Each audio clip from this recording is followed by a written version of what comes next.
Assalamualaikum warahmatullahi wabarakatuh. Salam Guru Indonesia. Kali ini saya akan membahas tentang rapot mutu.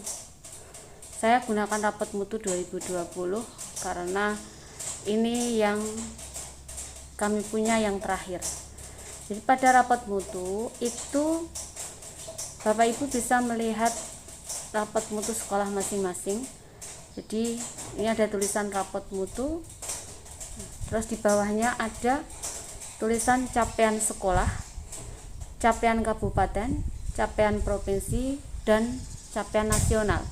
Nanti kita bisa melihat angka-angka yang ada di situ, posisi sekolah kita dengan capaian di kabupaten selisih berapa.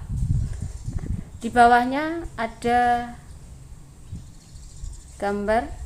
Di situ tulisannya adalah capaian tahun 2020 di kabupaten, di provinsi, dan nasional. Nah, yang sebelah kanan itu tahunnya.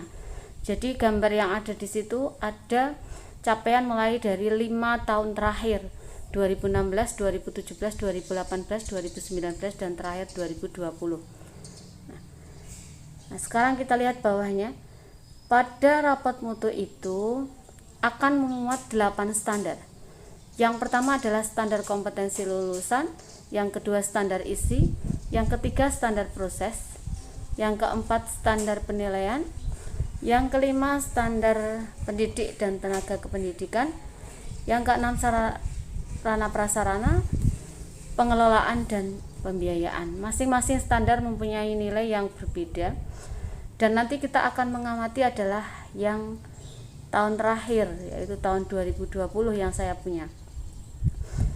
Di bawahnya standar-standar itu ada kategori capaian. Jadi ada bintang ya. Ada bintang 1, bintang 2, 3 hingga bintang 5 itu sudah mencapai SNP.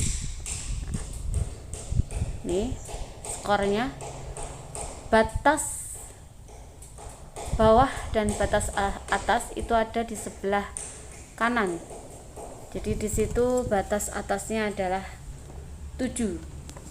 Sekarang kita lihat indikator dan subindikator.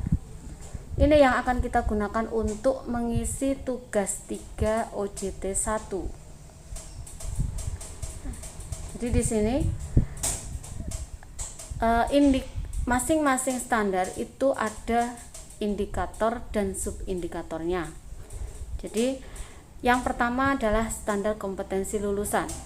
Standar kompetensi lulusan ini mempunyai 3 indikator. Indikator yang pertama, lulusan memiliki kompetensi pada dimensi sikap.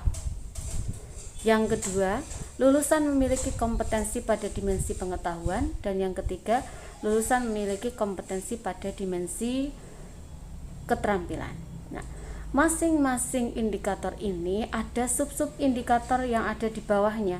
Kalau kita lihat Bapak Ibu semua, di situ ada tulisan memiliki perilaku yang mencerminkan sikap beriman dan seterusnya. Nah, kita lihat yang ujung paling kanan.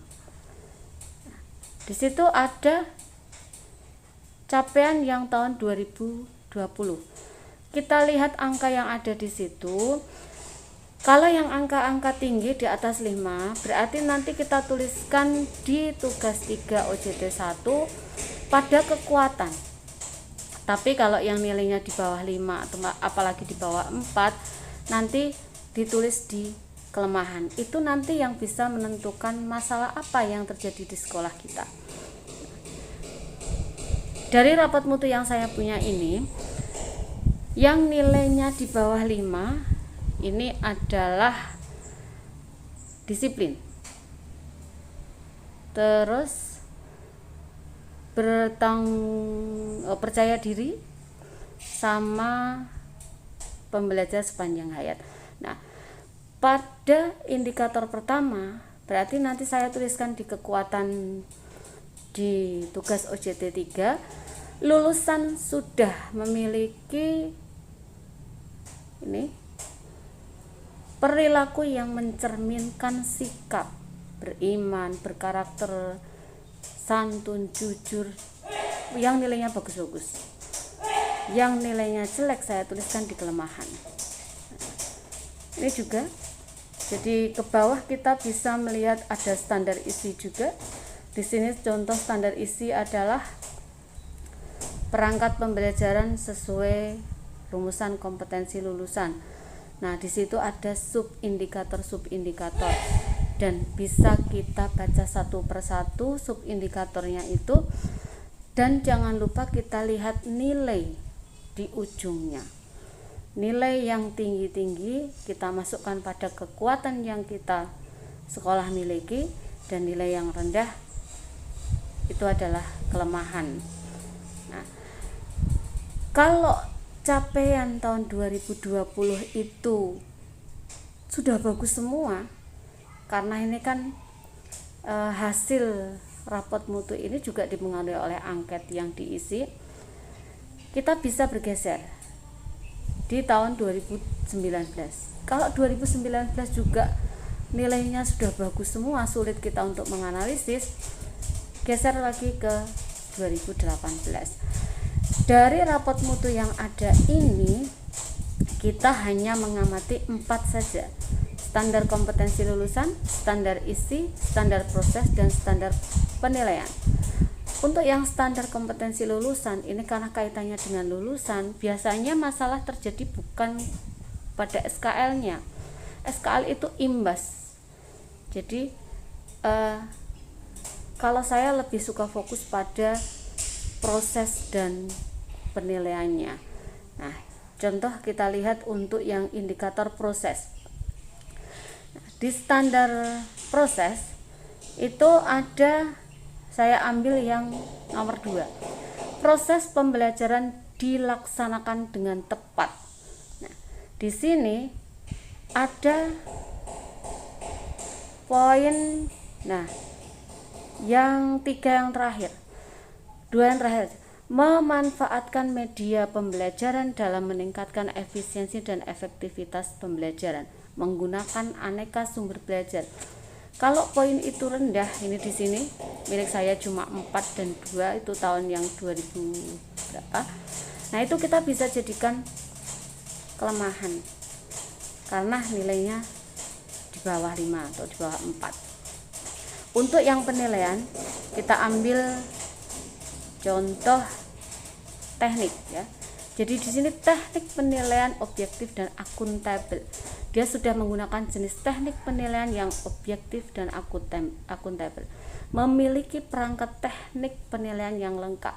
Nah, permasalahan yang terjadi pada standar proses dan standar penilaian ini, jika itu nilainya di bawah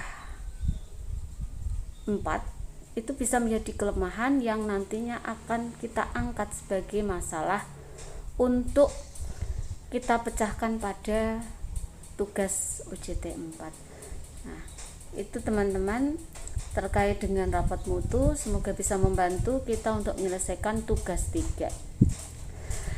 Setelah ini kita lanjut pada video berikutnya tentang tugas 3 OJT 1. Jika ada kesalahan mohon dimaafkan. Assalamualaikum warahmatullahi wabarakatuh.